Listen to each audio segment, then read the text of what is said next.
제가 어릴 때부터 교회 다닐 때 성경 어떤 말씀인들 다 하나님 말씀인데 안 중요한 책이 어디 있겠습니까? 그래도 복음의 가장 핵심되는 내용을 담고 있는 가장 중요한 책이 어디냐? 로마서. 그죠? 근데 그 로마서에서도 제일 중요한 장이 어디냐? 로마서 8장이에요. 결혼할 때 여러분 이렇게 반지, 특히 우리 신랑이 신부에게 반지 끼워주잖아요. 끼워줄 때 보면 요즘 자매님들이 다이아 없는 반지 해주면 시집 안 오잖아요. 로마서 8장이 뭔가 하면 반지에서 다이아예요. 다이아. 제일 중요한 말씀이에요. 지금 우리 지호는 기억할지 모르겠는데 옛날에 제가 몸담고 목회했던 교회에서 크리스마스 때 아이들 왜 말씀 몇 구절씩 이렇게 암송해서 크리스마스 때 발표하고 그러잖아요. 그래서 우리는 몇 절 하면 좀 아쉬우니까 한 장을 하자 해서 그때 우리 지호가 그때 초등학교 때 로마서 8장을 처음부터 끝까지 다 외워서 그때 발표했던 기억이 나요. 그때 굉장히 외운다고 힘들었을 것 같은데 지금은 기억하고 있는지 어떤지는 잘 모르겠습니다. 그만큼 이 로마서 8장이 중요한 말씀입니다. 그래서 여러분들이 적어도 로마서에서 이 8장 말씀은 그 의미를 각 구절 정확하고 바른 지식들을 여러분들 마음 가운데 잘 담아 두셔야 돼요. 그래야지 복음이 무엇인지 알고 그 복음의 능력 가운데 여러분들이 살 수 있습니다. 그런 의미에서 이 로마서 8장을 여러분들에게 이제 강의할 텐데 이게 참 중요한 말씀입니다. 로마서 8장을 여러분들 보시면 그러므로 하는 접속사로 시작하고 있죠. 접속사가 나오면 우리는 그 접속사와 연결고리를 찾아야 됩니다. 접속사라고 하는 것은 앞뒤 상황이나 문맥하고 연결이 되어져 있다라고 하는 결정적인 증거잖아요. 도대체 이 그러므로라고 하는 이 접속사가 어디와 무엇과 관련해서 그러므로라고 하는 이 접속사가 지금 등장하고 있는지 우리가 확인해야 되는데 그래야지 로마서 8장의 흐름을 우리가 제대로 붙잡고 이해할 수 있습니다. 이 부분을 먼저 여러분들하고 좀 정리했으면 좋겠습니다. 우리는 이제까지 로마서를 통해서 인간들이 스스로 하나님 앞에서 의롭다고 인정받기 위해 노력하는 모든 시도들이 수포로 돌아갈 수밖에 없음을 분명히 확인했습니다. 이걸 성경은 율법의 행위로는 하나님 앞에서 의롭게 되어질 인생이 없다 이렇게 표현합니다. 오직 예수 그리스도를 믿음으로 하나님 앞에서 우리는 의롭다고 인정받습니다. 이것 이외에 다른 방법이 없어요. 그런데 바로 이 지점에서 오해와 이런저런 질문들과 딴지가 걸리기 시작을 합니다. 그 첫 번째 것이 뭐였습니까? 율법으로는 구원 못 받는다. 율법으로는 안 된다. 예수 그리스도를 믿음으로만 우리가 하나님 앞에서 의롭다고 인정받을 수 있다. 이렇게 하니까 그러면 율법으로 구원 못 받으니까 죄가 넘치는 곳에 은혜가 더 넘치겠네요? 하는 이런 논리가 발생하죠. 거기에 대해서 사도 바울은 6장에서 그럴 수 없음을 분명하게 이야기를 했죠. 그게 6장의 내용이에요. 또 하나의 오해는 율법으로 구원 못 받으니까 그러면 율법은 별 의미가 없지 않겠습니까? 하는 이런 의구심, 이런 질문이 또 더해집니다. 여기에 대해서 사도는 7장에서 율법의 용도와 그 한계에 대해서 친절하게 우리에게 설명하고 있습니다. 사도는 이렇게 6장과 7장에서 이 두 가지 난제를 충분히 다루고 대답하고 난 다음에 8장으로 지금 넘어오고 있는데 이 8장은 여러분들이 꼼꼼히 읽어보시면 5장에서 이미 다룬 내용이에요. 그러니까 5장에서 이미 다룬 내용을 다른 표현으로 기술하고 있는 것이 로마서 8장이다. 여러분들이 그렇게 1차적으로 이해하시면 좋겠습니다. 그래서 논리적인 순서에 따라 이 로마서를 좀 배치하자면 5장이 나온 다음에는 8장이 나와야 돼. 맞아요. 6장과 7장은 뭔가 하면 5장의 내용을 이야기를 하니까 누가 딴지를 걸어서 사도 바울이 그 딴지 걸린 두 질문에 답을 하고 방어를 한 다음에 5장의 내용 이어서 지금 8장을 전개하고 있는 흐름이기 때문에 그렇습니다. 자, 이제 여러분들과 이런 정도로 구조적인 내용들은 좀 다루고 난 다음 본론으로 한번 들어가 보겠습니다. 여러분, 사람은 누구나 자기에게 주어진 인생을 잘 살고 싶어 합니다. 불신자들도 가족들과 동료들과 무엇보다 자기 자신에게 부끄럽지 않는 인생을 살고 싶어 해요. 그러나 삶이란 것이 만만치가 않습니다. 자기가 가지고 있는 꿈이나 신념과 정반대되는 삶의 결과들을 만나게 되잖아요. 삶이 자기를 속이는 이런 일들이 보편적으로 모든 사람들의 인생을 지배합니다. 그래서 인생은 누구에게나 괴롭고 버겁고 힘이 들어요. 신자는 어떠할까요? 신자는 어떤 측면에서 더합니다. 신자는 하나님을 감각하고 느끼는 사람들이잖아요. 무슨 말인고 하니 불신자들이 가지고 있는 양심 위에 하나님께서 요구하시는 삶까지 온전히 구현하기를 원하는 존재인데 그렇게 되지 않으니까 양심은 양심대로 괴롭고 하나님을 감각하는 존재기에 인격적인 하나님 앞에서 부끄럽고 죄송한 마음이 더해지는 양상이 펼쳐집니다. 신자의 마음에는 하나님과 사람 앞에서 부끄럽지 않은 인생을 살고 싶은 그 갈망이 실제로 존재합니다. 그러나 그렇게 사라지지 않는 현실을 그 누구보다 생생하게 경험합니다. 여러분, 우리 교회 안에서 이런 문제로 제일 괴로운 사람이 누굴까요? 이런 문제로 제일 괴로운 사람이 누굴까요? 교회 안에서 말씀을 가르치는 사람입니다. 아마 평신도 중에서는 김봉곤 집사님이 제일 괴로울 거예요. 왜? 본인이 가르쳐 놓고 자기는 가르친 대로 안 살기 때문에, 안 살아지기 때문에 그게 괴로운 거예요. 아마 매주 여러분들에게 은혜로운 말씀을 가르치지만 본인은 정작 속으로 돌아버리겠네. 나 같은 게 무슨 말씀을 가르치나 하는 이 고민들이 우리 김봉곤 집사님에게 분명히 있을 거예요. 근데 김봉곤 집사님보다 더 괴로운 사람은 누굽니까? 접니다, 여러분. 미쳐버리겠어요. 이 역할을 언제까지 해야 되나? 멋지게 설교를 합니다. 설교한 대로 다 안 사라지는 거예요. 이 괴로움의 깊이를 여러분은 이해를 못해요. 교회 일이 많고 성도들이 뭐 이런저런 속을 썩이는 것 때문에 괴로운 것은 아무것도 아닙니다. 내까짓게 하나님 말씀을 전한다고? 성도들에게 이렇게 외쳐놓고 자기는 그 한 걸음도 가지 못하는 그 실존, 그 앞에서 미쳐버리긴 그만하고 싶은 거예요. 이게 여러분, 이 고민을 좀 이해하실지 모르겠습니다. 그러나 여러분, 이게 비단 말씀을 가르치는 자들에게만 있는 고민이 아니라 여러분 모두에게 똑같이 있습니다. 그 정도를 넘어 예수를 믿어 더 예민해진 신한 양심은 자기 자신의 모습을 더 적나라하게 인식하게 되잖아요. 난 정말 가짜가 아닐까? 내가 정말 구원받은 주의 백성 맞을까? 그냥저냥 교회 다니고 있는 사람이지 나는 솔직히 하나님하고는 아무 상관없는 인간이 아닐까? 교회를 다니면 다닐수록 이런 식의 고민들이 더 가중됩니다. 나름 진심을 가지고 신앙생활을 해보지만 뭔가 선명하고 속 시원하게 이런 문제들이 해결이 잘 되어지지 않아요. 그래서 어떤 분들은 이런 문제를 나름 분투하면서 해결해 보려고 어떤 방법을 사용하는가 하면 자신의 잘못과 실수를 만회하기 위해서 평상시에 안 나오는 새벽 기도회를 나오기 시작을 해요. 원래 새벽 기도회는 하던 사람이 하는 거예요. 안 하던 사람은 그냥 자세요, 여러분.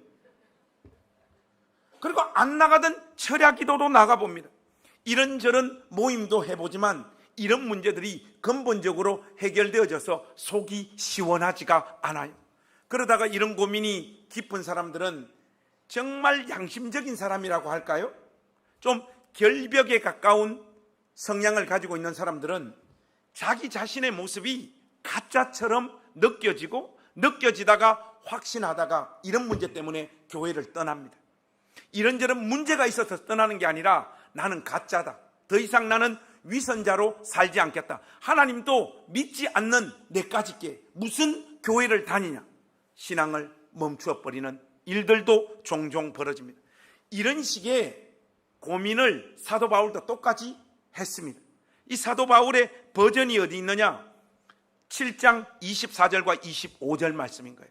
한번 우리 사도 바울의 버전을 우리 한번 확인해 봅시다. 7장 24절 25절 같이 한번 읽겠습니다. 시작. 몸에서 누가 나를 건져내랴. 우리 주 예수 그리스도로 말미암아 하나님께 감사하리로다. 그런즉 내 자신이 마음으로는 하나님의 법을, 육신으로는 죄의 법을 섬기노라. 바로 여기입니다. 그런즉 내 자신이 마음으로는 하나님의 법을, 저와 여러분들 마음 가운데 하나님 말씀대로 살고 싶은 갈망과 소원이 있잖아요.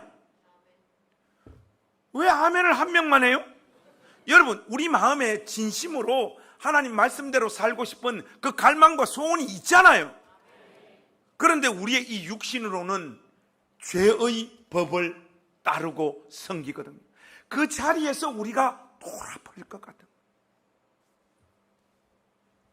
이 갈등 상황에 놓여 있는 신자들을 향하여 선언되어지는 복된 선언이 8장 1절입니다. 자, 그런 의미에서 우리 8장 1절 한 목소리로 한번 읽겠습니다. 시작. 그러므로 이제 그리스도 예수 안에 있는 자에게는 결코 정죄함이 없나니. 여러분, 오늘 본문이 8장 1절에서 4절이잖아요.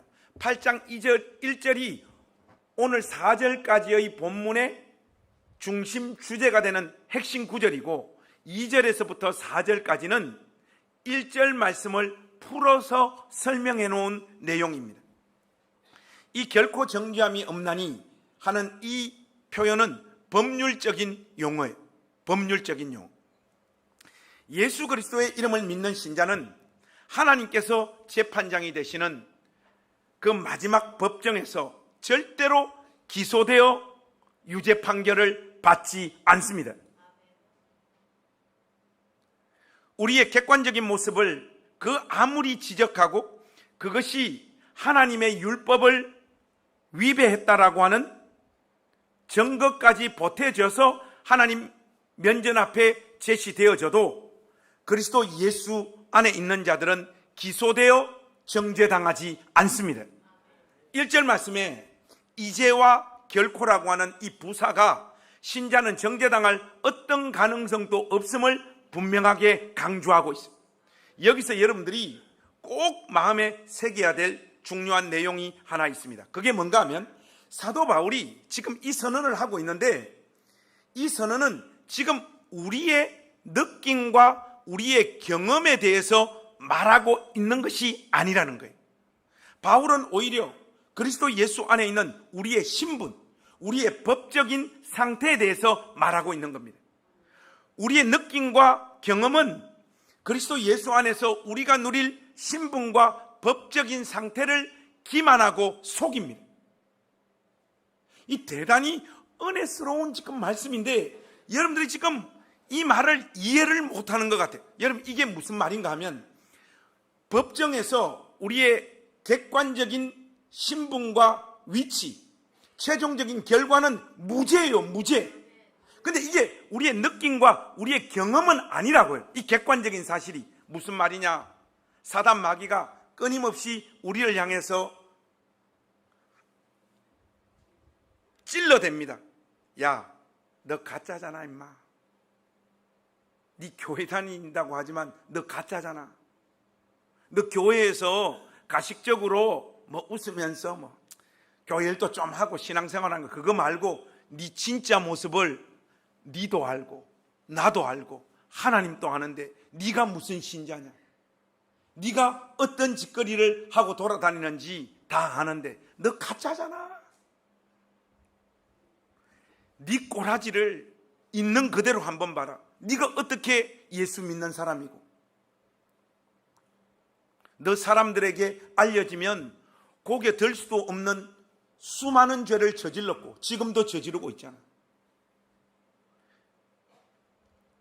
네가 저지르고 있는 그 죄 목사님이 다 알면 너 같은 걸 집사다 권사라 인정하겠어? 목사님도 인정 못하는 죄를 저지르고 있는 네가 하나님 앞에서 어떻게 네까짓게 진짜 하나님 백성이라고 인정받을 수 있겠느냐? 여러분, 이게요 사단의 공격 스타일이고 사단의 공격 무기입니다. 아주 객관적인 사실을 전면에 딱 제시하면서 네 양심에 이 사실을 어떻게 인정하지 않을 수 있느냐? 이게 사단의 공격이라고요. 이 공격은 우리의 양심과 너무나 일치하기 때문에 부정하기가 어려운 거예요. 바로 그 순간 여러분들이 기억하고 뽑아 들어야 할 말씀이 이제 그리스도 예수 안에 있는 자에게는 결코 정죄함이 없나니 바로 이 말씀입니다. 여러분들하고 중요한 말씀 한 구절만 우리가 찾아 읽기를 원하는데, 미가서 7장 7절에서 9절 말씀 우리가 한번 찾아보겠습니다. 한 분도 빠지지 마시고 이 말씀 다 찾으십시오. 아마 한 10분 정도 걸릴 것 같아요. 왜냐? 미가 안 읽잖아요. 미가가 어디 있냐? 지금 성경 넘기는 거 보니까 신약 성경에서 찾고 계시는 분들이 좀 보이시네요. 미가 7장 7절에서 9절 말씀. 자, 이 말씀은 우리 교회 가족들이 한 목소리로 한번 크게 읽었으면 좋겠습니다. 다들 찾으셨죠? 아직까지 안 나온 사람들은 문제가 있는 사람입니다. 7장 7절에서 9절 우리 한 목소리로 한번 다 같이 읽겠습니다. 시작. 오직 나는 여호와를 우러러보며 나를 구원하시는 하나님을 바라보나니 나의 하나님이 나에게 귀를 기울이시리로. 나의 대적이여 나로 말미암아 기뻐하지 말지어다. 나는 엎드러질지라도 일어날 것이요 어두운 데에 앉을지라도 여호와께서 나의 빛이 되실 것이미로다. 내가 여호와께 범죄하였으니 그의 진노를 당하려니와 마침내 주께서 나를 위하여 논쟁하시고 심판하시며 주께서 나를 인도하사 광명에 이르게 하시리니 내가 그의 공의를 보리로라. 믿습니까? 이 확신과 믿음을 가지십시오. 그리스도 예수 안에 있는 사람이라면 그 사람의 죄는 단번에 그리고 영원히 처리되어졌습니다. 오해를 불러일으킬 수 있지만 제가 과감하게 여러분들에게 말씀드리겠습니다. 신자는 그 어떤 죄를 지어도 그가 받은 구원이 취소되어지지 않고 모든 죄가 용서받습니다. 우리 삶에 앞으로 어떤 일이 발생한다고 할지라도 우리가 어떤 죄에 빠지더라도 우리의 구원은 취소되어지지 않고 하나님의 법정에서 우리는 정죄받지 않습니다. 우리의 과거의 죄, 현재의 죄, 미래의 죄도 그리스도께서 십자가에서 이미 그 값을 다 지불하셨습니다. 우리의 모든 죄는 십자가에서 결산이 이미 끝났습니다. 당연히 이 지점에서 어떤 질문과 생각이 다시 나올 수밖에 없습니까, 여러분? 아, 정말 할렐루야네. 오늘부터 먹고 마시리라. 내가 어떤 잘못과 실수와 죄를 저질러도 나는 하나님의 법정에서 정죄받지 않으니까 우리 아버지 가신 그 길, 촛배기가 되는 그 길 내가 이어서 가리라. 내가 지금 하나님 앞에서 끊지 못하고 있는 그 죄 담대하게 내가 계속 지으리라. 여러분 마음에 이 말씀이 그렇게 어떤 결을 형성한다면 여러분들이 하나님의 자녀인지, 여러분들이 정말로 구원받은 사람인지 그 믿음 자체를 의심해 보십시오. 여러분은 그리스도인이 아닐 가능성이 대단히 높습니다. 우리의 끊임없는 실수와 무너짐, 죄와 악독에도 불구하고 우리를 정죄하지 않는 하나님의 사랑을 목도한 사람은 그 삶이 완벽하거나 온전하지 않다고 해도 생명의 성령의 법을 의지하여 하나님께서 기뻐하시는 삶을 살려고 몸부림치게 되어 있습니다. 이것은 인간의 의지와 결단이 아니에요. 우리 안에 있는 생명의 역사입니다. 이것이 구원 안에 내재된 정확한 메커니즘이에요. 그리스도 예수 안에 있는 존재이기에 우리는 예수님과 같이 되기를 소망하고 하나님의 영광 앞에 흠이 없이 즐거움으로 서게 될 나를 바라보며 자신의 인생 가운데 믿음으로 살려고 몸부림치고 분투하는 실질적인 경주를 하게 됩니다. 이게 없는 사람은요, 구원받은 신자가 아닙니다.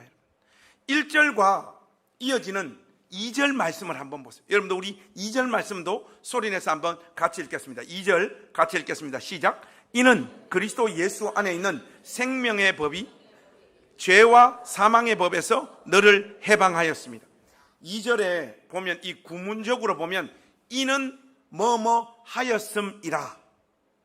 영어로 접속사, 여러분들 보통 보면 이제 for, 전치사, 보통 for를 전치사로만 알고 있는데 아니에요. 접속사로 사용되어질 때가 있습니다.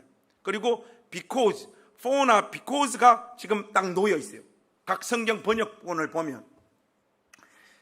또 이렇게 이야기하면 목사님, 전치사, 접속사 우리는 그런 거 몰라요. 여러분 전치사 뒤에는 뭐가 옵니까? 명사, 대명사, 동명사, WH절 이게 오고 접속사 뒤에는 뭐가 옵니까? 주어 동사가 오잖아. 한마디로 어쨌든 for와 because 뒤에는 이유나 근거의 구문이 등장해요. 그죠?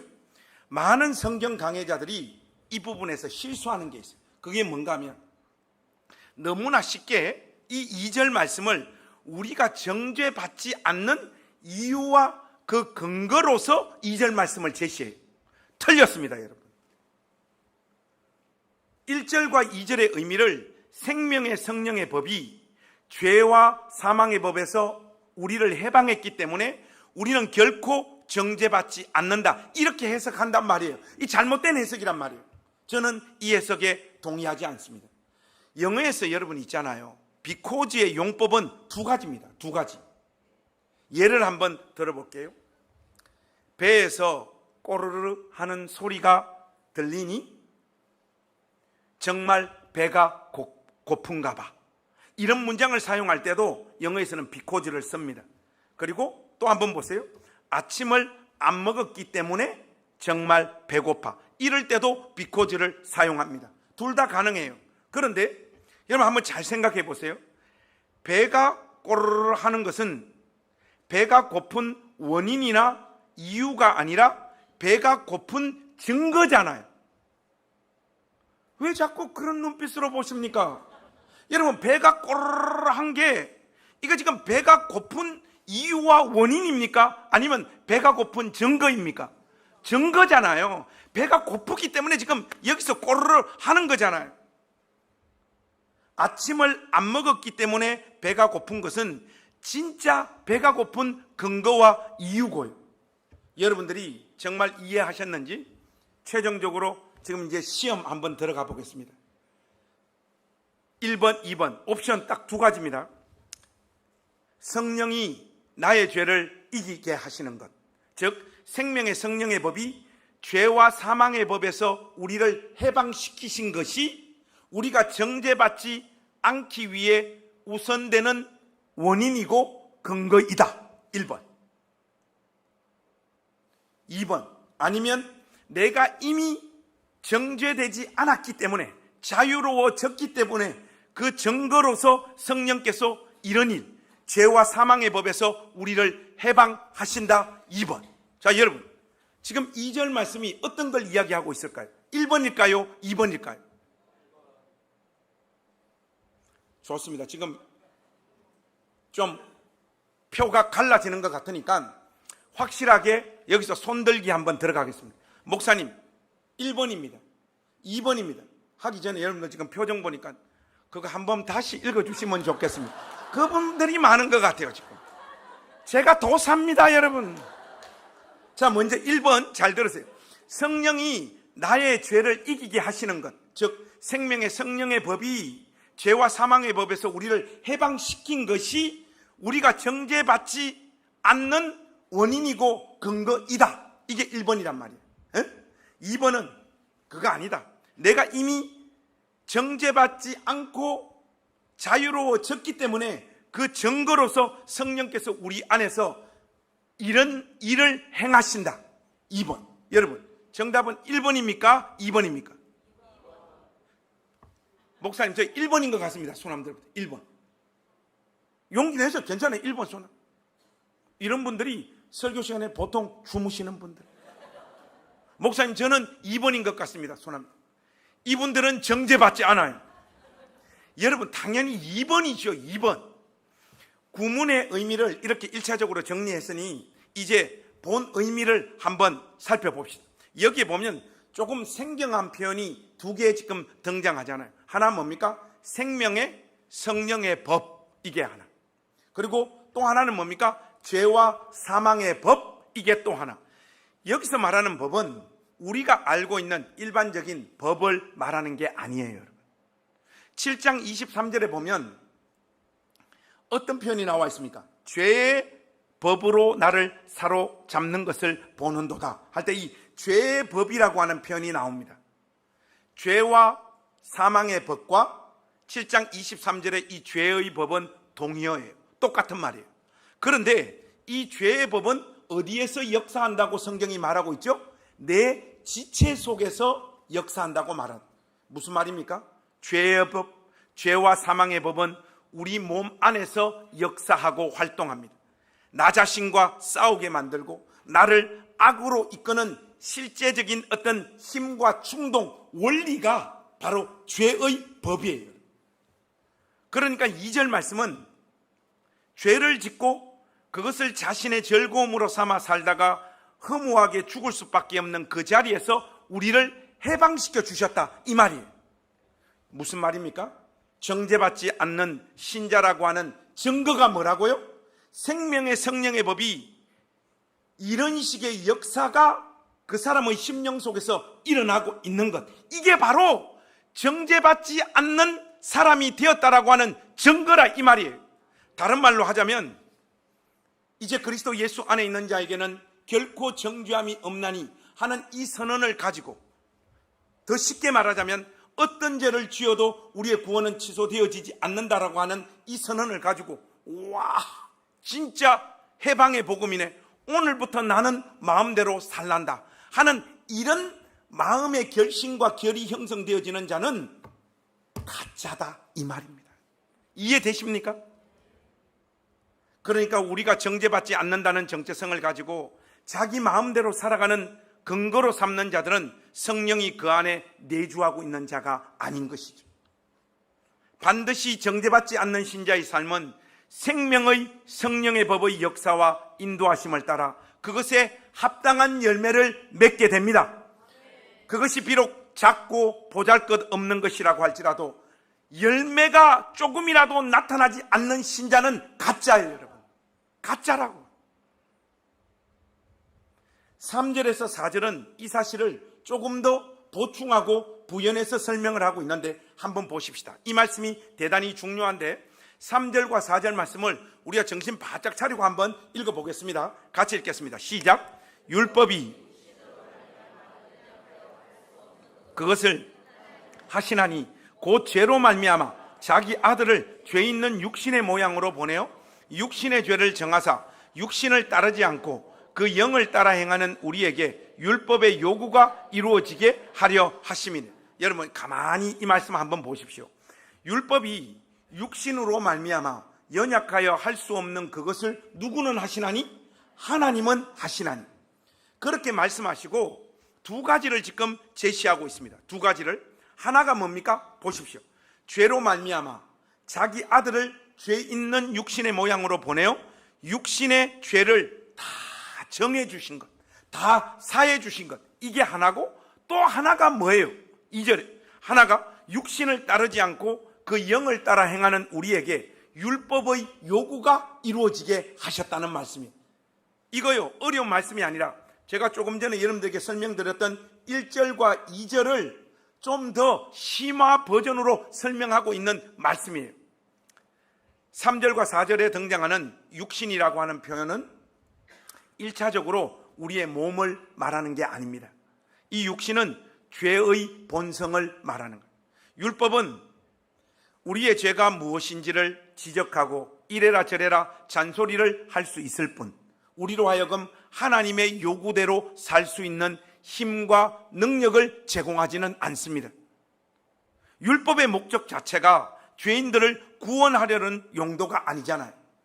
우리가 하나님 앞에서 죄인이라는 것을 깨닫게 하기 위해서 율법이 우리에게 주어져 있지 않습니까?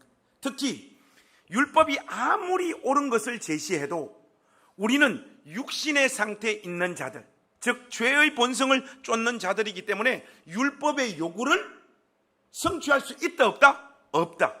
보통 여러분, 율법의 요구를 성취하지 못하는 세 종류의 스타일이 있습니다. 하나는 뭐냐? 딱 하나님께서 주신 그 계명 앞에서 나는 안 되네 하고 눈치 빠르게 바로 포기해버리는 사람입니다. 나는 죽으면 죽었지 이대로 못 산다. 이 누구냐? 저 같은 스타일. 두 번째 스타일이 누군가 하면 약간 모범생 스타일이에요. 하나님께서 이 계명 주셨으니 나는 애쓰고 힘써 보겠다 하고 막 매달리다가 결국 나가 떨어지는 스타일. 두 번째. 세 번째 스타일이 누구냐? 나는 처음부터 끝까지 완벽하게 지켰다라고 착각하고 사는 스타일. 이 세 번째 스타일. 저를 닮을 수 있기를 바랍니다. 안 됩니다, 여러분. 안 된다니까요. 하나님의 그 공의로운 율법의 요구 앞에 오고 오는 세대의 그 어떤 인간도 하나님께서 원하시는 그 수준대로 하나님의 율법을 성취하고 이룰 수 있는 존재가 없습니다, 여러분. 그래서 로마서 7장 9절에 보면 이런 말씀이 있잖아요. 계명이 이름에, 하나님 말씀이 나한테 딱 주어지니까 어떤 일이 일어난다고요? 죄는 살아나고 나는 죽었도다 하는 이 탄식이 그래서 터져 나오는 거예요. 율법 그 자체를 인간의 의지와 노력으로 지키려고 하는 시도는 하나님하고는 아무 상관없는 결과를 만들어냅니다. 이것은 율법을 성취하고 이루었다라고 생각하는 즉시 반드시 그 삶은 자기 의나 자기 자랑이 되고 맙니다. 굳이 말하자면 아까 말씀드렸던 첫 번째, 두 번째, 세 번째 유형이 누구냐? 바리새인들과 서기관들. 자기들은 하나님께서 말씀하신 대로 철저하게 다 지켰다는 거예요. 그래서 말씀을 지킨 것이 뭡니까? 자기들의 자랑과 자기의 의가 되어버린 거예요. 근데 여러분, 제가 앞에 있는 설교로 영의 새로운 것으로 하나님을 섬기는 사람이 되자라고 하는 그 메시지 전할 때도 여러분들에게 참 강조를 했지만, 바리새인들과 서기관들의 이런 식의 신앙적 경향과 문법을 가지고 신앙생활하는 사람들이 정말로 많습니다. 나름 자기의 어떤 진심과 진정성을 담아 자기는 하나님 말씀대로 살았다 이거예요. 그런데 여러분, 보통 이런 사람들이 자기는 나팔 불면서 자랑하지 않는다고 하지만 그 분위기와 느낌이 자기도 모르는 사이에 이렇게 그냥 다 느껴져요. 지만 모르지. 하나님 말씀대로 산다고 하는데 무서워요. 권위적이에요. 그리고 누구만 만나면 지적질이에요. 자기는 그런 것이 또 믿음인 줄 알고 그것을 열심히 합니다. 근데 이런 사람들이 교회 안에서 많아지고 이게 그 교회를 지배하는 신앙의 문법이 될 때 교회는 생명의 역사가 나타나지 않는 거예요. 말씀을 지키면 지킬수록 목이 뻣뻣해지고 재수 없는 인간이 되어버려요. 하나님에 대한 열심이 있을지 모르지만 바른 지식을 쫓아 하나님을 섬기는 것이 아니기 때문에 자기 의를 세울 수 있을 뿐 하나님의 의는 세울 수가 없습니다. 이런 식의 신앙생활로는 결단코 그 안에 자비, 온유, 겸손, 섬김, 용서, 은혜 이런 결과를 만들어내지 못합니다. 여러분, 율법은 죄인들을 구원하거나 그들로 하여금 거룩하게 살 수 있는 힘을 제공하지 못합니다. 그러나 율법이 문제가 있어서 그런 것이 아니라 우리의 육신, 죄의 본성 때문에 우리는 율법의 요구를 이룰 수가 없는 것이죠. 당연히 우리는 심판받고 정죄받아 죄값을 치루어야 합니다. 성경이 얼마나 철저하고 무겁게 이야기를 하고 있고 요구를 하고 있느냐. 하나님께서 우리에게 주신 이 계명들을, 모든 계명을 완벽하게 지키다가도 하나라도 어기면 하나님의 법정 앞에서는 그 사람은 죄인이고, 죄인이기 때문에 정죄받아 심판받습니다. 영원한 지옥불로 떨어져야 된다. 이게 하나님의 법입니다. 여러분, 이 하나님의 법 앞에서 어떤 인간이 자유로울 수 있고 어떤 인간이 해방감을 가질 수 있겠습니까? 자기 따나 진정성을 가지고 하나님 말씀을 철저하게 지키려고 몸부림치고 애쓰면 뭐예요? 때를 따라 우리는 넘어지고 자빠지는 경우들이 많은데, 그러면 그냥, 왜 이렇게 표현이 또 천박한 표현이 나오려고 하지? 우리의 신앙생활 전체가 그냥 다 나가리가 돼버리는 거예요. 누가 이 하나님의 법을 충족시킬 수 있습니까? 이 까탈스럽고 이 완벽한 요구 앞에 우리가 느끼는 감정은 절망밖에 없는 거죠. 바로 이런 이유 때문에 하나님은 자기 아들을 죄 있는 육신의 모양으로 보내어 육신의 죄를 정하여 주신 것이에요. 하나님은 자기 아들을 죄 있는 육신의 모양으로 보내셨습니다. 여기에 하나님의 지혜가 담겨 있습니다. 자, 여러분, 지금부터 정신 바짝 차리고 따라오셔야 됩니다. 예수님은 이 땅에 오실 때 죄 있는 육신의 모양으로 오셨습니까? 죄 없는 육신의 모양으로 오셨습니다. 자, 우리 옆에 가족들한테 서로 한번 물어봅시다. 예수님은 죄 있는 육신의 모양으로 오셨습니까? 죄 없는 육신의 모양으로 오셨습니까? 옆에 가족들한테 한번 물어보세요. 성경에 뭐라고 말하고 있습니까? 죄 있는 육신의 모양으로 우리 가운데 오셨다. 이 말은 예수님께서 죄가 있으시다는 말씀이 아니라 죄 있는 우리와 동일한 조건 가운데 이 세상 가운데 오셨다라고 하는 뜻입니다. 이 세상에 오셔서 우리와 동일한 조건 속에 사시며 인간의 모든 희노애락을 친히 경험하신 그분만이 인간을 대표할 수 있습니다. 저는 간만에 우리 정치인들을 한번 까고 싶은데, 뭐 뻔하면 뭐 군대가 어떠고 저떠고, 인간들 쫙 보면 다 면제야. 다 면제인데 무슨 뭐 군대가 어떻고 저쩌고, 뭐 어떻게 하면 전쟁한다 그러고. 총이나 한번 쏴봤어요? 자매님들 총 한번 쏴봤어요? 제가요, 훈련병 때 사계 간다고 총을 한 방 빵 땡기니까 이 생각보다 소리가요 얼마나 큰지, 총을 한 방 땡겨놓고 제가 덜덜덜 떠니까 소대장이 하이바로 제 머리를 방 찍으면서, 임마 총알 절대로 뒤로 안 나오니까 쫄지 마. 여러분, 총 한번 쏴보세요. 죽어요, 죽어. 영화로만 보니까 멋있죠.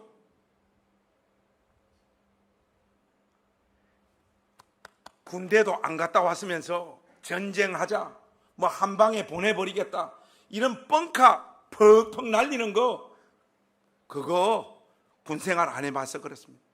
제가 이야기를 왜 하느냐, 우리 주님은 군생활 해보셨어요. 뭐냐? 우리와 동일한 조건 속에서 사시며 인간의 모든 희노애락을 친히 경험하신 그분만이 우리를 대표할 수 있습니다.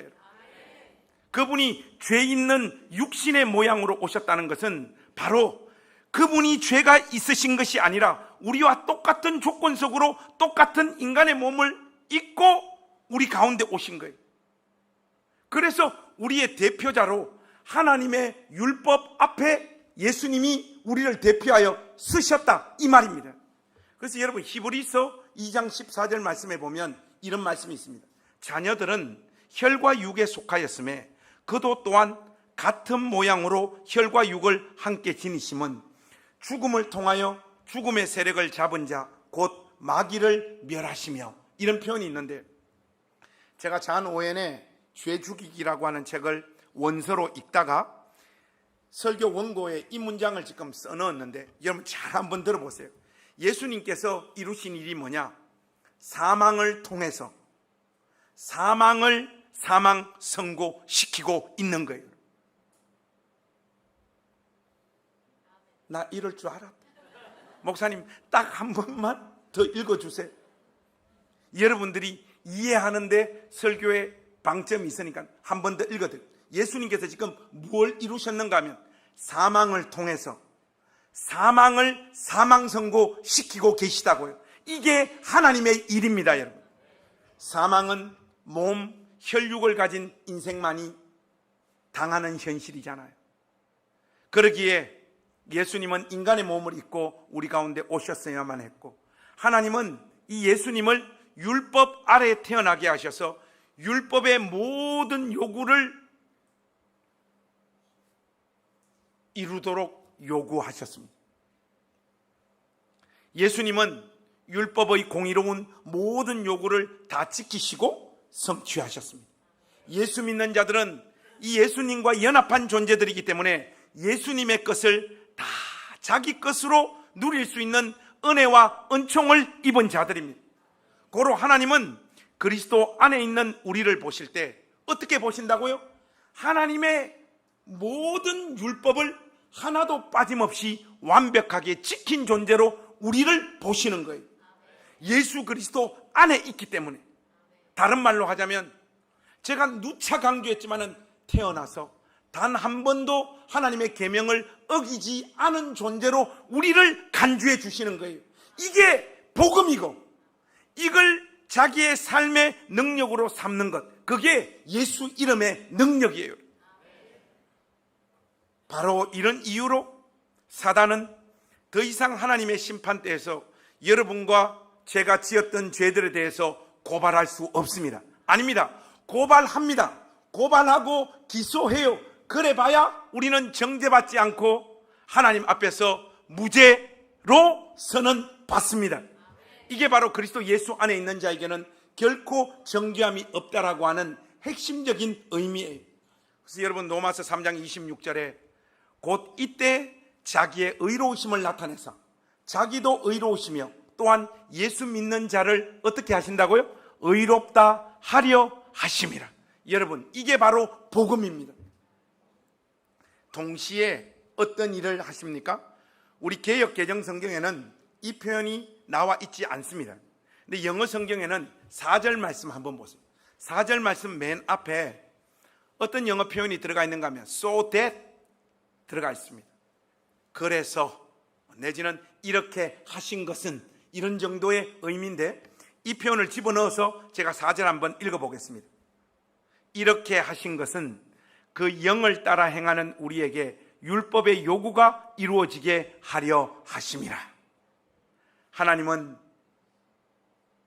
인간의 죄성을 따르지 않고 성령을 따라 사는 우리에게 모든 율법의 요구가 이루어지도록 역사하시고 일하십니다. 그것이 예수 믿고 사는 우리 삶의 열매인 거예요.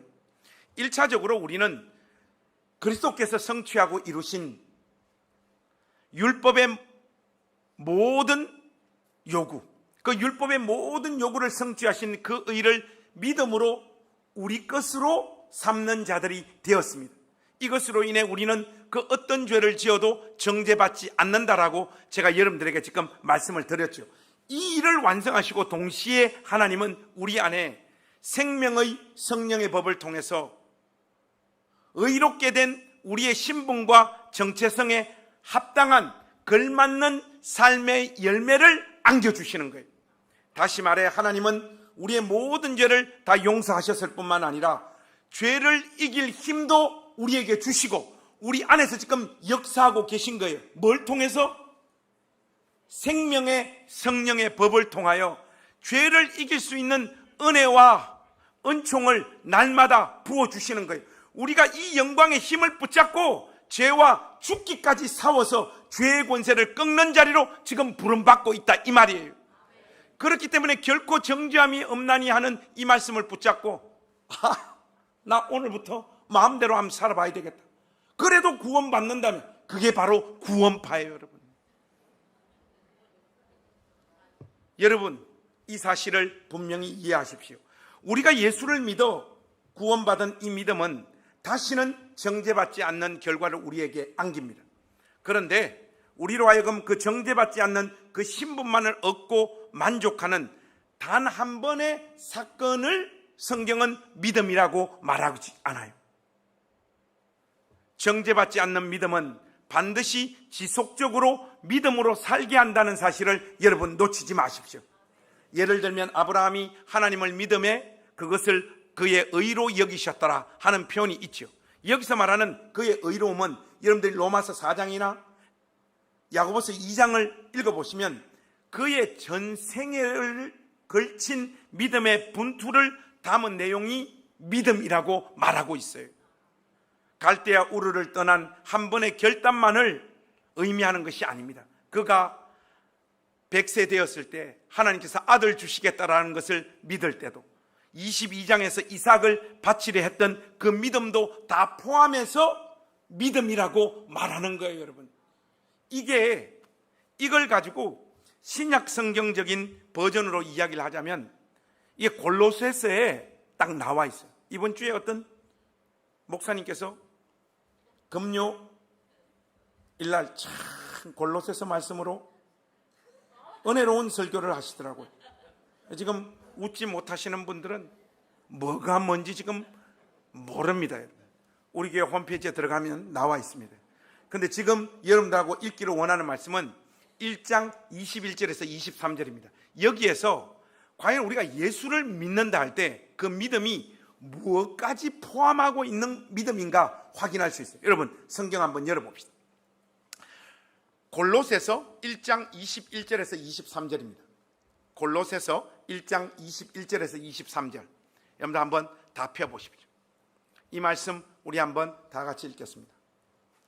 21절에서 23절 큰 목소리로 우리 한번 읽어봅시다. 시작. 전에 악한 행실로 멀리 떠나 마음으로 원수되었던 너희를 이제는 그의 육체의 죽음으로 말미암아 화목하게 하사 너희를 거룩하고 흠없고 책망할 것이 없는 자로 그 앞에 세우고자 하셨으니 만일 너희가 믿음에 거하고 터 위에 굳게 서서 너희 들은 바 복음의 소망에 흔들리지 아니하면 그리하리라. 이 복음은 천하 만민에게 전파된 바요 나 바울은 이 복음의 일꾼이 되었노라. 여러분 지금 사도 바울은 이 복음은 천하 만민에게 전파된 바요 나 바울은 이 복음의 일꾼이라고 말하는데 이 복음이 뭡니까? 22절이에요. 여러분 한번 보세요. 이제는 그의 육체의 죽음으로 말미암아 어떻게 하셨다? 화목하게 하셨다. 이것만을 가지고 믿음이라 하지 않습니다. 이 사실만을 강조하고 이 사실을 붙잡고 자기가 원하는 대로 자기 마음대로 육체의 남은 때를 살겠다라고 결단하는 자를 구원파라고 이야기하는 거예요. 화목하게 하사 그 다음 어디로 갑니까? 너희를 거룩하고 흠없고 책망할 것이 없는 자로 그 앞에 세우고자 하셨으니 우리 안에 생명의 성령의 법이 우리 안에서 일하시는 거예요. 역사하시는 거예요. 그래서 우리로 하여금 하나님 앞에서 거룩하고 흠없는 존재가 되도록 분투하게 하시고 몸부림치게 하시는 거예요. 그래서 우리 안에 율법의 요구가 이루어지게 하신다는 말씀. 이 내용까지 포함한 것이 기독교 신앙에서 말하는 믿음입니다. 제가 1절에서부터 4절 말씀을 사력을 다해서 참 잘 설명을 했습니다. 여러분들 동의하시죠? 왜냐 오늘 여기 지금 앉아있는 분들 중에 주무시지 않은 분들은 이 말씀을 다 잘 이해하셨잖아요. 하나님은 이 말씀을 통해서 우리 교회 가족들에게 이런 도전을 주십니다. 하나님은 우리에게 하나님 당신께서 요구하시는 어떤 열매를 맺으면 그것을 근거로 우리를 정죄하지 않겠다고 하시는 분이 아닙니다. 우리가 아직 죄인이었을 때, 우리가 아무런 일도 하지 않았을 때 아무 조건 없이 우리를 찾아오셔서 우리를 구원하시고 우리를 의롭다 하시고 다시는 정죄받지 않는다라고 선언하시고 그 선언을 분명히 약속해 주셨습니다. 그러니 제발 주를 섬기면서 예수를 믿는데 나는 왜 이 모양 이 꼴일까? 나는 왜 하는 것마다 내가 다 실패하고 이렇게 한심한 인간일까? 나의 믿음은 왜 이렇게 초라하고 별 볼 일 없을까? 나는 과연 이렇게 살아서 하나님 앞에 설 수 있을까? 이런 자책에서 우리 낮은 단교의 모든 가족들은 용기 내어 확신을 가지고 빠져나오십시오. 빠져나오십시오. 자신이 생각하는 신앙, 자신의 결단과 다짐, 자신의 의지, 자신의 실력과 능력으로 자기 인생과 신앙을 제발 좀 평가하지 마십시오, 여러분. 그것만큼 바보가 없습니다. 하나님께서 그리스도 예수 안에서 이미 행하시고 이미 이루신 일을 바라보시고 그걸 붙잡는 우리 가족들 되시기를 주님의 이름으로 축복합니다. 그 안에 있는 여러분의 정체성을 제대로 확인하십시오. 하나님께서 우리를 정죄하지 않겠다고 하신 이 말씀의 의미를 붙잡으시라고요. 우리 인생 가운데 경험하는 실패나 좌절, 무너짐, 별 볼 일 없는 듯한 생의 열매들을 실패와 사망으로 허무하게 끝나도록 하나님은 허락하지 않으시겠다는 거예요. 여러분이 여러분 인생 꼴을 보니까 뭔가 안 될 것 같죠? 제가 봐도 안 될 것 같아요. 그러나 우리의 이 판단, 우리의 이 예리한 판단 넘어 하나님은 역사하십니다. 생명의 성령의 법이 우리 인생을 지배하시고 이끌어 가셔서 그리스도 예수 안으로 부른 신자의 인생을 하나님은 영광스럽게 하신다고요. 목사님, 아무리 그렇게 이야기해도 내 인생은 이미 다 만시창이 되고 개떡이 됐는데 무슨 내 삶에 다른 일이 있겠어요?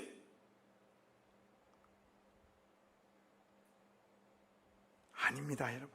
우리가 그 어떤 혹독한 좌절과 절망을 경험하더라도 우리의 여정은 부족함이나 못남으로 끝나지 않습니다. 여러분 한번 생각해 보세요. 복음은 기쁜 소식이잖아요. 기쁜 소식. 정말 기쁜 소식이냐고. 여러분 이 기쁜 소식이 왜 기쁜 소식이 안 되는 줄 알아요? 여러분 뭐가 기쁜 소식입니까? 자, 오늘 여러분 대구로 가시면 제가 코인 투자를 해가지고 100배 지금 레버리지 걸어가지고 지금 제대로 지금 대박 터져가지고 제가 5천억 벌었기 때문에 여러분 통장에 오늘 집으로 돌아가시면 5억씩 다 꽂혀 있을 거예요. 하면 지금 막 박수 터져 나오고 막 기쁘잖아요. 기쁘죠? 이게 기쁩니까? 아니면 그리스도 예수 안에 있는 여러분에게는 결코 정죄함이 없습니다. 그거로 끝나지 않고 생명의 성령의 법이 여러분 인생을 지배하고 이끌어서 하나님 앞에 흠없고 온전하고 영광스러운 존재로 하나님은 반드시 여러분을 세우실 것입니다. 이게 복음입니까? 이번이 복음이죠, 여러분. 안 그런데 제가요 이 불신자들 앉혀놓고 설교하려고 하니까 미쳐버릴 것 같아요. 자, 그런 의미에서 우리 한번 서로 이야기합시다. 네 애시당초 안 믿는 거 알고 있었다. 그렇게 한마디씩 하고. 여러분, 복음이 기쁜 소식. 왜 기쁜 소식이에요? 내가 하는 어떤 행위로 내 인생이 결판나지 않기 때문에 기쁜 소식입니다. 여러분, 예수 믿고 사는 우리 세월들이 아무것도 없을 것 같아. 아무것도 없을 것 같아. 그리고 실질적으로 목사님 뭐 아무리 그렇게 설교를 해도 어떤 집사님 권사님 뭐 살다가 뭐 별거도 아니고 그냥 허무하게 딱 죽던데 뭐. 여러분들 지금 그 이야기 하고 싶은 거잖아요. 그리고 여러분 인생도 그렇게 될 것 같잖아요. 맞아요. 그렇게 끝나요. 그런데 우리의 영광, 우리의 자랑, 우리의 소망은 내가 죽고 나서도 하나님은 내 인생 붙잡아 일하신다니까요. 아마 여러분들이 상상도 못하는 영광스러운 일이 여러분을 통하여 성취되고 이루어졌다는 것을 분명하게 확인시켜 주실 거예요. 그러니까 더덥고 소망 없는 이 삶 그냥 살다가 가십시오. 가면 하나님이 이것을 재료로 삼아 일하십니다. 그 어떤 누더기와 비참한 인생의 결과를 안고 그리스도 예수 안에서 죽는다고 할지라도 우리 죽고 난 다음에 하나님이 무슨 결과를 만들어 내실 거예요. 예수님의 죽음을 재료로 삼아 부활을 만드신 하나님께서 누더기와 같고 실패와 같고 한숨으로 가득 차 있는 우리의 인생도 보듬어 영광스럽게 만드실 거예요. 제가 목회 초년병 때보다 세상적으로 보면 요즘 자신감이 좀 붙었습니다. 벌써 딱 표가 나지 않습니까? 넥타이 색깔이 벌써 다릅니다. 한 번 더 말씀드립니다. 강 의원이 해준 겁니다. 전문적인 용어로 하자면 믿음이 꽤 좋아졌어요. 제가 그 증거가 뭐냐? 여러분 잘 알다시피 저는 제 삶이 그렇게 아름답고 멋지지 않았어요. 성장 과정부터 목회 여정 내내 그랬습니다. 여러분, 저는 좋은 남편입니까? 지금 우리 집사람이 아무 말 안 하잖아요. 좋은 남편이 아니라는 겁니다. 그럼 저는 좋은 아빠입니까? 아이들이 아무 말을 안 하는 걸 보십시오. 그저 그런 아빠이죠. 그러면 여러분, 이게 이제 저의 마지막 비장의 카드인데, 저는 좋은 목사입니까? 네. 여러분들이 다 가스라이팅 당한 결과에 다 속고 계신 겁니다. 저는 좋은 목사 아니에요. 자신이 없습니다. 그렇다면 하나님 앞에서 한 사람의 신자로 저는 제대로 된 인생을 살고 있을까요? 누구나 다 그러하겠지만 부끄러움과 죄송한 마음만 쌓여갑니다. 솔직히 제 삶의 모든 영역이 저는 마음에 들지 않아요. 하나하나 체크해 보면 한숨과 탄식이 터져 나오고 답답해요. 여러분이 속썩이고 힘들게 해서 막 목회 그만하고 싶은 것, 그런 날은 없습니다. 저 존재 때문에 제가 돌아버릴 것 같아요. 좋은 남편도, 좋은 아빠도, 좋은 목사도, 좋은 신자도 아닌 저는 날마다 확인하고, 그런데 이게 재수가 없어가지고 역할을, 또 하나님 말씀을 전하는 역할을 맡았네. 하니까 더 미쳐버릴 것 같은 거예요. 가슴이 터져버릴 것 같은 거예요. 내가 언제까지 이 내 삶과 내가 주일마다 외치는 이 괴리 사이에서 양심을 속이면서 버텨낼 수 있을까? 이게 정말 괴로워요. 여러분은 그냥 와서 아멘하고 가면 되잖아요. 저는 그대로 살지도 못하는 내용을 여기서 여러분들 보고 살아라고 고래고래 고함을 지르면서, 또 표정은 나는 그렇게 산다고 지금 연기를 해야 되잖아요. 매주. 여러분, 이게요 정말 미칠 것 같아요. 여러분, 저희 어머니 살아생전에 제가 어머니 향한 마음이 참 애틋한 사람이에요. 근데 우리 집사람이 어머니 살았을 때 늘 해줬던 말이 있는데, 당신은 어머니 향한 마음이 참 애틋해. 그런데 어머니한테 왜 그렇게 잘하지 못해? 그런 말들 종종 들었어요. 저도 잘 살고 싶고 멋지게 살고 싶어요. 우아하게 살고 싶고 하나님과 사람 앞에서 잘 살고 싶어요. 좋은 남편 되고 싶고 좋은 아빠 되고 싶고 좋은 목사 되고 싶고 무엇보다 하나님 앞에서 좋은 성도가 되고 싶어요. 안 되는 거예요. 이렇게 살다 죽어야 되나? 이런 탄식들이 제 삶에서 사라지는 날이 거의 없습니다. 그런데 여러분, 우리의 소망이 무엇입니까? 저와 같은 인생도 그리스도 예수 안에 있는 인생이기에 하나님 앞에 서는 날, 야, 그것도 목사짓이라고 하고 여기 왔냐? 그 따위로 살다가 여기 왔냐? 저리 꺼져. 이런 평가를 받지 않는다는 것, 이것이 저의 유일한 소망입니다. 정말 대충 살아도 되는구나가 아니라 이런 인생도 격려해 주시고 사랑해 주시고 잘 살았다, 수고했다고 하실 그 하나님의 사랑 때문에 저는 지금보다 더 나은 아빠, 남편, 목사, 신자가 되고 싶어요. 그 갈망과 소원이 실질적으로 저 안에 있습니다. 그렇게 저는 제 인생 마지막까지 생명의 성령의 법을 붙잡고 몸부림치고 살아볼 거예요. 실패하면 죽인다 하지 않으시고 너의 한심함과 부족함과 못난 것이 나에게는 아무 문제가 되지 않는다. 다시 시작해봐라. 네가 이길 때까지 내가 너 옆에서 걷겠다. 일어나라. 다시 한번 해봐라. 생명의 성령의 법을 쫓아 달려가라. 한 자락이라도 율법의 요구대로 살려고 몸부림쳐보라. 지금도 우리 주님께서 격려하고 있는 그 애달픈 목소리를 듣는 우리 나전당 가족 되시기를 바랍니다. 오늘 또 우리를 찾아오시는 이 하나님 붙잡고 일어나 우리에게 주어진 이 하루를 살아야 돼요, 여러분. 나전당교회 가족 여러분, 담임 목사로서 여러분들에게 분명히 말씀드립니다. 술 잘 안 끊어지죠? 이번 주도 마셨죠?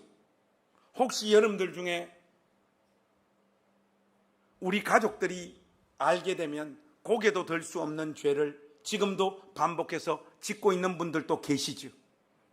사람돌이 하지 못하고 살고 있는 분들 계시죠? 여러분이 생각해도 여러분의 모습이 한심하죠.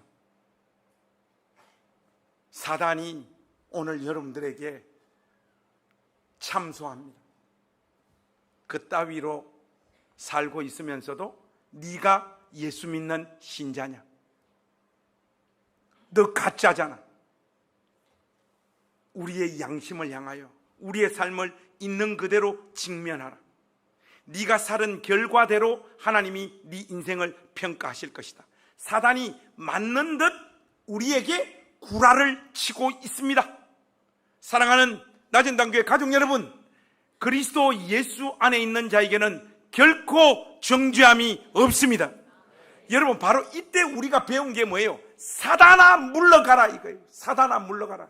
아니다는 거예요. 하나님은 내가 살아온 내 삶의 현실, 삶의 열매, 그것을 가지고 내 인생을 평가하시는 것이 아니라 그리스도 예수 안에 있는 내 모습을 보시고 내 인생을 평가한다라고 하는 이 약속 붙잡으십시오.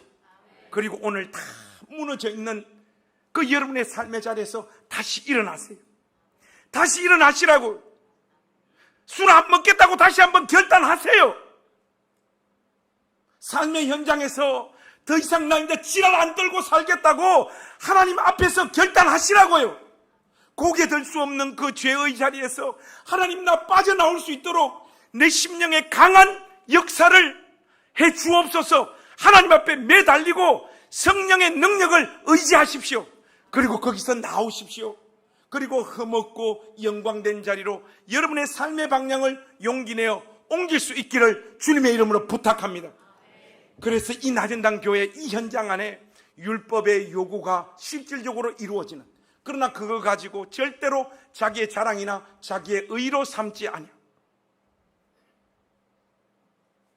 하나님만을 온전히 높이며 이 모든 삶의 결과가 생명의 성령의 법이 내 안에서 역사한 결과입니다 하는 이 고백들이 우리 모든 가족들의 입에서 터져나오는 그런 복되고 영광스러운 신자 되시고 그런 교회 되어지기를 원합니다. 다른 모든 영역에 있어서 어설프고 부족한 교회일지는 몰라도 생명의 성령의 법을 쫓아서 사는 일에 있어서만은 울산, 아니 대한민국 전체 제일 가는 그런 교회로 우리 나전당 교회가 서기를 원합니다. 제가 일단 앞장서서 한번 가보겠습니다. 사도 바울이 말했잖아요. 나를 닮으라고, 나를 본받으라고. 저부터 하나님 앞에서 거룩하게 살려고 몸부림치며 분투하겠습니다. 목사님 따라오십시오. 부목사들 따라가면 절단납니다. 저를 따라오십시오. 여러분, 여러분 안에 역사하고 있는 생명의 성령의 법, 아무리 누더기 되어져 있더라도 그 생명의 성령의 법이 여러분 안에 속삭이고 말씀하고 있는 그 한 자락이라고 다시 붙잡고 무너진 그 삶의 자리에서 용기 내어 일어나 우리 같이 손잡고 주님 부르시는 그 자리로 나아가십시다. 이번 한 주간에도 이 은혜 여러분들 삶 가운데 넘치시기를 우리 주님의 이름으로 축복합니다. 기도하겠습니다.